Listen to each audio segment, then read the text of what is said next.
इस वक्त की बड़ी खबर बता दें। पटना से बड़ी खबर मिल रही है। बिहार में अगले 48 घंटे के लिए अलर्ट जारी किया गया है। मध्यम से लेकर भारी बारिश को लेकर यह अलर्ट जारी किया गया है। मौसम विभाग ने पूर्वी चंपारण, पश्चिमी चंपारण, सारण और गोपालगंज के लिए अलर्ट जारी किया है। इसके साथ ही बक्सर, भोजपुर, रोहतास, कैमूर, औरंगाबाद के लिए भी चेतावनी जारी की गई है। राज्य में अगले 4 दिनों तक मानसून पूरी तरह सक्रिय रहेगा। दक्षिण पश्चिम बिहार में फिलहाल भारी बारिश की चेतावनी है, यानी कि दक्षिण पश्चिम बिहार में जो लोग रह रहे हैं उन्हें खास सावधानी बरतनी होगी। भारी बारिश के साथ ही ठनका गिरने की भी चेतावनी जारी की गई है। लोगों से ठनका से बचने की अपील की गई है। और बड़ी खबर नालंदा जिले के हिलसा से आ रही है, जहां हिलसा के लोकाइन नदी में अचानक उफान आ गया, जिससे राढ़ी छिलका के पास नदी का तटबंध टूट जाने के कारण बेलदार बिघा गांव में नदी का पानी घुस गया है। वहीं नदी का पानी गांव में घुसने की जानकारी जैसे ही मिली, एसडीओ हिलसा मौके पर पहुंच गए। मौके पर पहुंचकर उन्होंने जायजा लिया।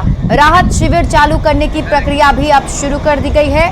तस्वीरें आपकी टीवी स्क्रीन पर आपको दिखा रहे हैं, जिसे देखकर ही आप अंदाजा लगा सकते हैं क्या कुछ स्थिति बेलदार बिघा गांव में बनी हुई होगी।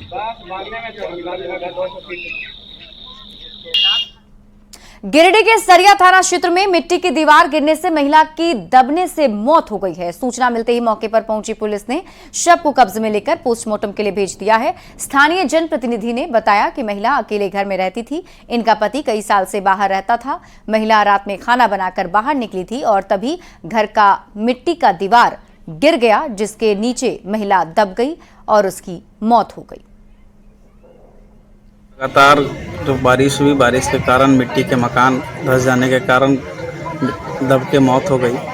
घटना दुखद है और साथ ही साथ राज्य सरकार और केंद्र सरकार की एक महत्वाकांक्षी योजना चल रही है, अभुआ आवास, प्रधानमंत्री आवास। इसमें देखा जाता है कि प्रशासनिक महकमा के जो पदाधिकारी जांच स्तर जांच के लिए आते हैं, योग्य लाभुकों की सूची नाम से हटा दी जाती है और ये अभुआ आवास को बबुआ आवास बना करके रख दिया गया है। और अब गढ़वा की तस्वीर आपको दिखाते हैं, जहां लगातार बारिश के बाद जिला प्रशासन अलर्ट मोड पर है। मूसलाधार बारिश से कई छोटी बड़ी नदियां उफान पर आ चुकी हैं।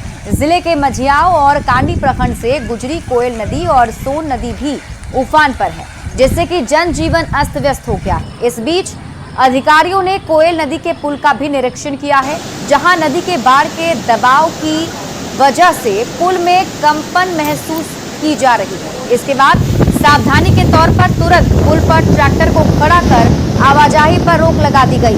बता दें कि कोयल नदी गढ़वा और पलामू जिले को जोड़ने वाला पुल है, जहां से हर दिन हजारों लोग गुजरते हैं। कांडी प्रखंड के सतबहिनी गांव में गुजरी नदी भी उफान पर है और बारिश के बाद जलस्तर बढ़ने से झरना का नजारा भी बेहद आकर्षक हो गया है।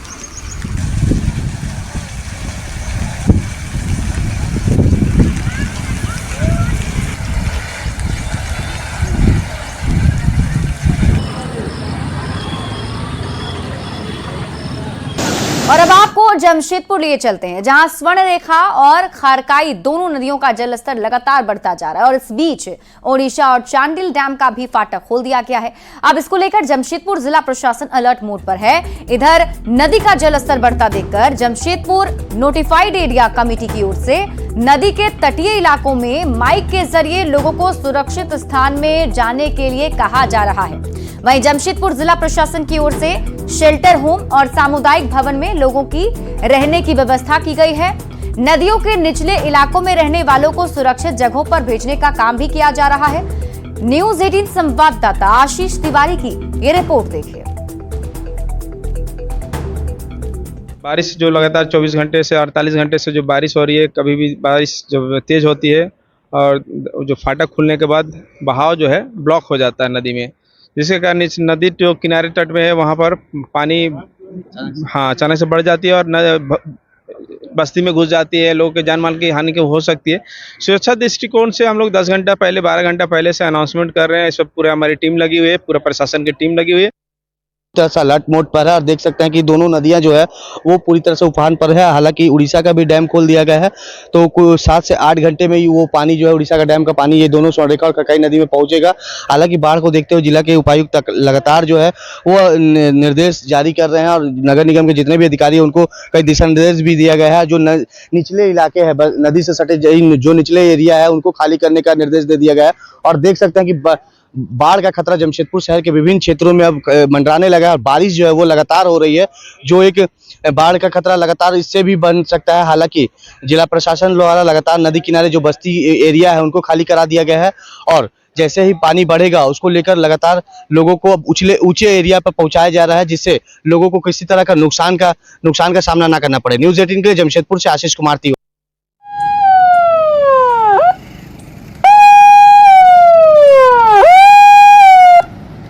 चलो नदी से बाहर निकलिए, सायरन बज रहा है, आप सभी को अलर्ट किया जा रहा है। नदी के किनारे तट से हट जाइए।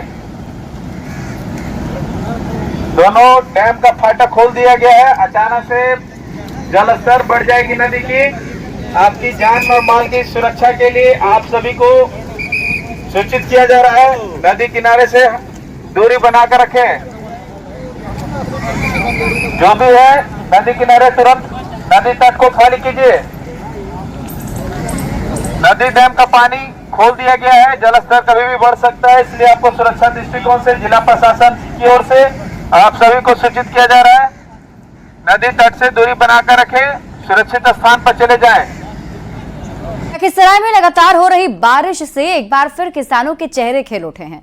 धान उत्पादक किसान खेत में धान की रोपाई में जुट गए हैं। लगातार बारिश से सूखे पड़े नहर में पानी आ गया है, जिससे किसानों के चेहरे खिल उठे हैं और किसानों में एक बार फिर से अच्छी पैदावार की उम्मीद भी जग गई है। इस पर और अधिक जानकारी दे रहे हैं न्यूज़ 18 संवाददाता राकेश कुमार।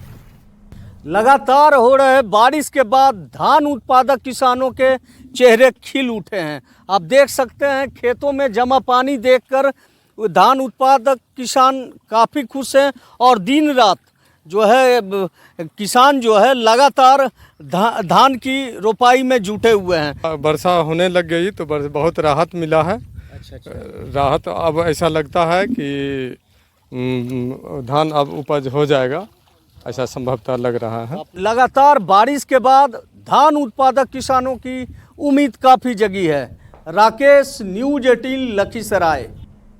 और शेखपुरा जिले में बरसात के दिनों में सांप काटने की घटनाएं काफी हो रही हैं। वहीं दूसरी तरफ सदर अस्पताल में सांप काटने के इलाज के लिए सारी व्यवस्था की गई है। स्नेक वेनम इंजेक्शन की पूरी व्यवस्था है, जिससे सर्पदंश के शिकार हुए व्यक्ति को बचाया जा सकता है।